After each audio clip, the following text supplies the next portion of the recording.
de la evitación de cierto tipo de preguntas. Los principales tipos de preguntas que se pueden evitar son preguntas de sí y no, preguntas con doble contenido, largas múltiples, preguntas tendenciosas, preguntas de sondeo aleatorio, preguntas coercitivas, preguntas vergonzosas o acusatorias y preguntas de por qué. La evitación de preguntas sí-no. Son para evitar un clima de interrogatorio y se recomienda usar preguntas de qué, cómo y cuándo, para así alentar la descripción. Por ejemplo, en vez de preguntar ¿te gusta tu maestra?, se debe decir ¿qué piensas acerca de tu maestra? La evitación de preguntas con doble contenido obstaculiza la evaluación ya que confrontan al entrevistado con dos preguntas a la vez. Por ejemplo, ¿cómo te sientes acerca de tu madre y tu maestro? El entrevistado podría tener problemas para decir qué parte de la pregunta responder primero. Evitación de preguntas largas múltiples. Evita hacer preguntas de 3 o 4 partes, ya que los entrevistados pueden responder parte de una pregunta larga y múltiple y evitar el resto. Deberían hacerse por separado con el fin de darle tiempo al entrevistado para responder después de cada pregunta. Evitación de preguntas tendenciosas. Son aquellas formuladas para dirigir o controlar una respuesta. Existen 5 tipos. El primero es el indicio de la respuesta esperada. Ejemplo, él te forzó a hacerlo, ¿no es cierto? Segundo, identificación dentro de la pregunta de la respuesta que desea. Ejemplo, ¿no crees que el señor González es un buen maestro? Tercera, utilización de afirmaciones previas como indicación de que el entrevistado debe responder de cierta manera. Ejemplo, ¿es frecuente que usted recompensa a Silvia? Cuarto, persuadir al entrevistado a estar de acuerdo con la recomendación hecha. Ejemplo, la señorita Hernández es una maestra muy buena y estoy seguro de que usted dará su consentimiento para permitir que María asista a sus clases para niños especiales. Y quinto, suponer detalles que el entrevistado no ha revelado. Ejemplo, ¿cuándo fue la primera vez que sucedió? Evitación de preguntas de sondeo aleatorio. El empleo de preguntas de sondeo aleatorio es como arrojar una gran cantidad de carnada a un río con la esperanza de pescar algo.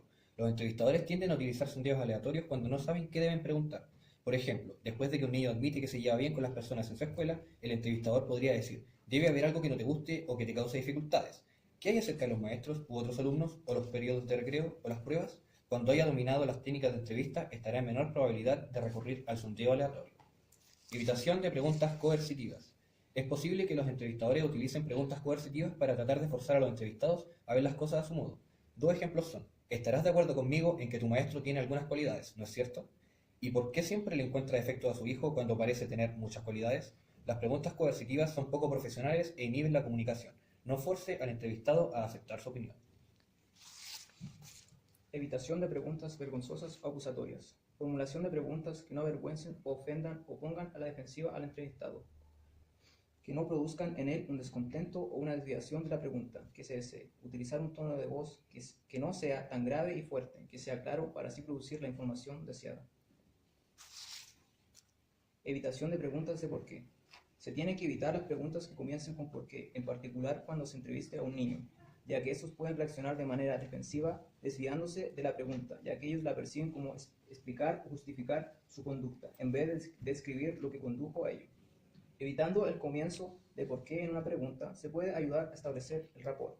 Sin embargo, las preguntas de por qué, utilizadas en contextos específicos y elaborados de manera cuidadosa, pueden ser útiles y diagnósticas. Ejemplo, ¿por qué piensas que tu papá dijo eso? Podría ser útil en casos donde se sospeche de maltrato infantil. Sondeo eficaz. Este es clave para el éxito de la entrevista. Los entrevistadores van a recurrir a él ya que no es probable que el entrevistado responda completamente las preguntas, y este sirve para complementar las respuestas inadecuadas o incompletas. Las técnicas de sondeo. Existen varias técnicas de sondeo. En este video hablaremos solamente de 3. Elaboración, aclaración y repetición. La elaboración sirve para alentar al entrevistado a proporcionar información adicional. Por ejemplo, háblame sobre tu familia. Háblame más acerca de ella. ¿Cómo te sentiste acerca de eso? ¿Qué pensaste entonces? La aclaración sirve para alentar al entrevistado a aclarar los detalles que no le han quedado claros a usted.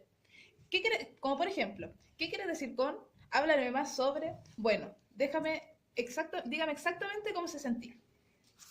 Y finalmente, la repetición sirve para alentar al entrevistado a responder cuando no lo ha hecho. Por ejemplo, háblame sobre aquello que te aconseja. Y, por otro ejemplo, el entrevistado le pregunta, ¿qué juegos te gusta jugar? Y el niño le responde, me gustan muchos juegos. El entrevistado repite de nuevo la pregunta con otras palabras, y más exactamente, ¿cómo se llaman algunos juegos que te agradan?